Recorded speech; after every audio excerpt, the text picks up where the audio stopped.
Are we ready? All right. Hello, everyone, and welcome. So I'm here with the lovely lady who is really an inspiration to me. Thank you. And You too. oh, And lovely too. thank you very much. And And just strong and courage. It's true, it's true. I know her story. So I'm really happy that I even got the chance to hear you speak yesterday, because I read from before I came to EDD. I read so much about you, and just being able to see you, and even fortunately having you open up my session that I was talking yesterday on the UNFPA panel on free from violence, free to change the world. I was really inspired by the fact that you believe that putting women and girls at the forefront of the development agenda is the right thing to do. So thank you very much for your commitment and even the action that you're taking to make sure that women and girls live in a safer world. Thank you very much. No, it's from the heart. Yeah, I have it no should be. chance. I have to do this. Otherwise, it doesn't make any sense to be, to work on TV, to be a mother, to be a citizen of the world, and also from Europe. So it doesn't matter if I don't do something. I have to do something. All right, thank you very much. So I would really like to find out more about you, especially in your capacity as the UNFPA Goodwill Ambassador. So what should the world do, in particular Europeans, to put an end to violence against women and girls, and also including all harmful practices? I mean, first step, I think, has to be acknowledged about its issues. Yes. And in a global scale, you see. So we need to invest in leaders that they have the right information about these issues. True. We have to invest in data. That is really, really important. And in more ongoing public discussion about this. Because if it's only in the high heel levels, you will lose a big opportunity to speak about these issues. Yeah, This is one of the things. But I have more. I think it's really important to reinforce the bridges between countries. Really, really important. And not separate the countries. You have to be more union. This initiative, for example, Spotlight Initiative, is a wonderful initiative from European Union. And this investment in girls and women and little girls as well, and put them in the center, in the spotlight, I think is the only thing you can do. Because otherwise, they will keep invisible and suffering and victims. And we don't want victims. We want to stop the time and to take this opportunity, for example, like with movements like Me Too or Time's Up. They are a huge opportunity for all of us to really put the finger on impunity and all the forms of violence, abuse, and justice. And we cannot separate things like sexual and reproductive health, for example. They are not a strange thing there. No, they are part of education, of health, and rights. And respect as well. And non-violence, non-discrimination. We have to look at the sexual reproductive health as a way of stopping and ending violence against women and girls. Yeah, I really agree with what you've said. And the truth is that violence is not a one country problem. No, it's not. All of us together in it. So, and please, I'm really curious to find out, what do you do to help end violence against women and girls? I know as your role as the UNFPA Goodwill Ambassador and just a woman. Yeah. It's a big question. I'm here. First thing, I'm here. Exactly. That's good. Now, to be honest, I've been working as UNFPA Goodwill Ambassador for 18 years old. And I have to say, I'm really proud because it's UNFPA, it's an agent, UN agency that works really in a commitment way. These issues are really difficult to work because nobody wants to care about sexual and reproductive health of women. Who wants to care? So they do a wonderful work, and I'm a witness of that because I've been traveling in many developing countries, such like South Sudan, India, Indonesia, East Timor, Haiti, Mozambique, Cape Verde, Guinea-Bissau, country that I really love, Ghana, um, Cape Verde, I mean, São Tomé e Príncipe, you know? And I do documentaries there. It's my way of showing the reality, but not, you know, not showing the victims, no, showing what we is doing, what, for example, UNFPA and other UN agencies doing on the field to stop this kind of injustice in the world.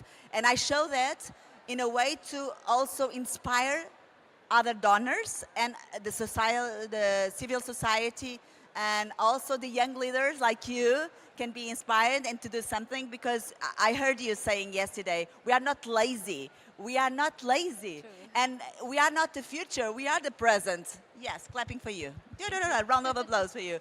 And it's true, I see on the field when I'm doing these missions for UNFPA, I see young leaders like you that they just need a little support to really to change the things in the world. So I wrote a book about all this work that I do. I have my own NGO that gives empowerment to girls and women and to put the visibility they need with scholarship, with counseling about the rights, the sexual rights as well, and non-discrimination, non-violence. And I go to schools a lot. I talk a lot with the young people in the schools about all these kind of things, and also the goals till 2030. And I also go to the parliament. I also talk with the deputies and people from the government. And I also tell for example, my cooperation leaders, you see, from foreign affairs, that they have to contribute as well. Not only European Union, but also each European country has to do their contribution for all these issues. So I do what I think I can do. I also say to my daughter and my son that they have to be part of the world. They have to pay attention what is happening, not only here in Brussels, Yeah. but also in your country, for example. Absolutely. Or, I mean, everything is together. So I educate my daughter to say no.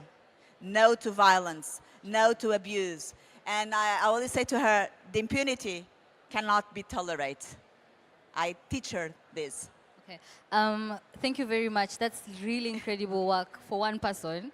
But I believe that because of you, so many other people are taking action to make sure that the world is better for everyone.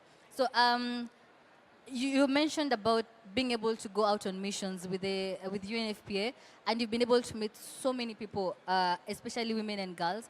And kindly just tell us, when you're talking to women and girls during your missions, what do you say they need to be?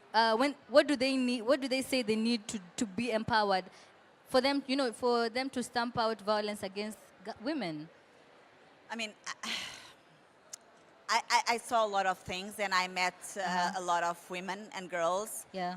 For example, girls that they were subject to FGM. Yeah. Yesterday you gave an example. FGM, which is something incredible. If we don't do anything till 2030, probably 68 million girls will be subjected to this harmful practice.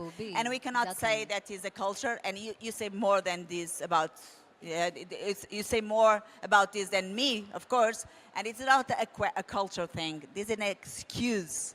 This is a violation of human rights. Absolutely. And it keeps the girls a part of their public role, and even they are not in conditions to help their family, their community, their country to improve in terms of economy. Yeah. It's you did economy, don't you? So you know exactly what I'm saying. They are not contributing to the economy of because they are kept apart with these kind of violations. So what I think is that we need to listen more to the girls, to give them visibility. Sure. We need to respect them, to give them conditions to have their capacity to say yes or no, to decide their future, to have, to can dream about their future. I saw a lot of girls that they didn't know at the age of 18 that they could have an opinion. I asked them, what do you think about your future? And they told me, I don't have an opinion.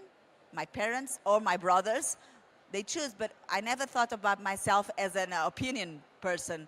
So this is really incredible. Or girls that went to FGM and then they had like a early marriage, which is incredible what is happening in these countries. And we are not talking about only African countries.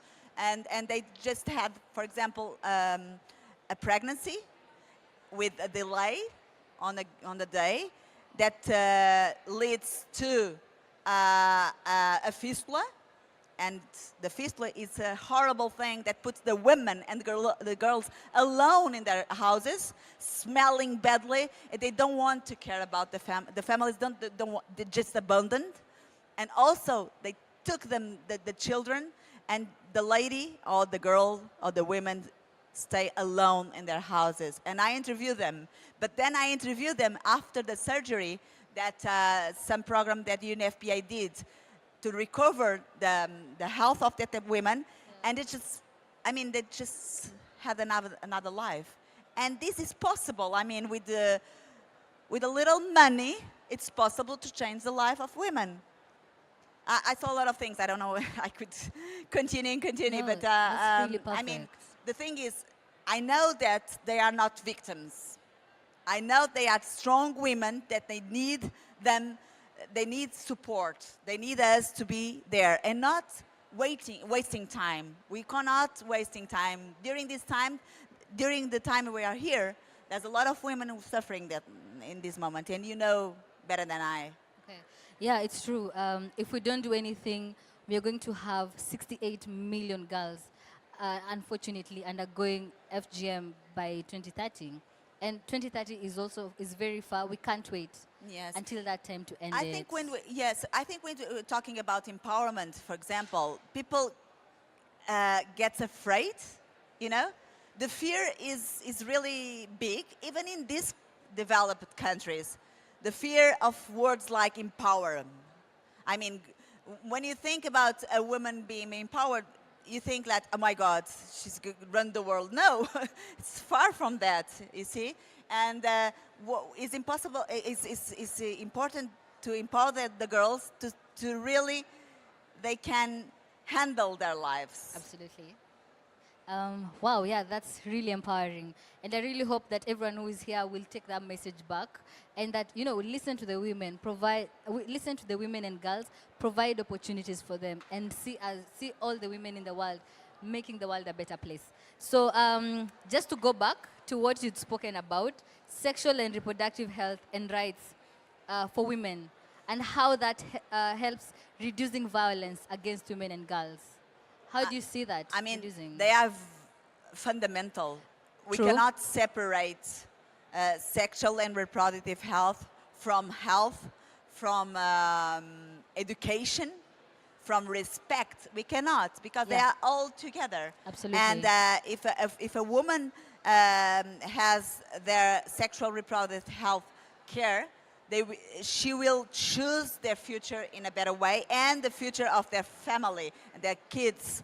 This is really connected. Everything is connected. True. Because we cannot accept that there was millions of women and girls having birth in unsafe conditions. They are dying and this is really important, for or from preventable causes. They could not die if we were there with health centers, with the services for them to be there in the health centers, with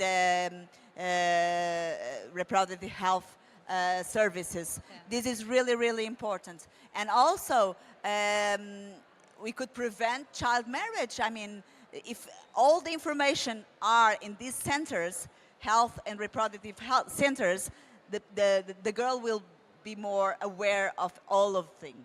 And also, when we're talking about violence against women and girls, usually the women and the girls, they go to the centers, health centers, to ask for, to seek assistance. So there has to be all the information for that.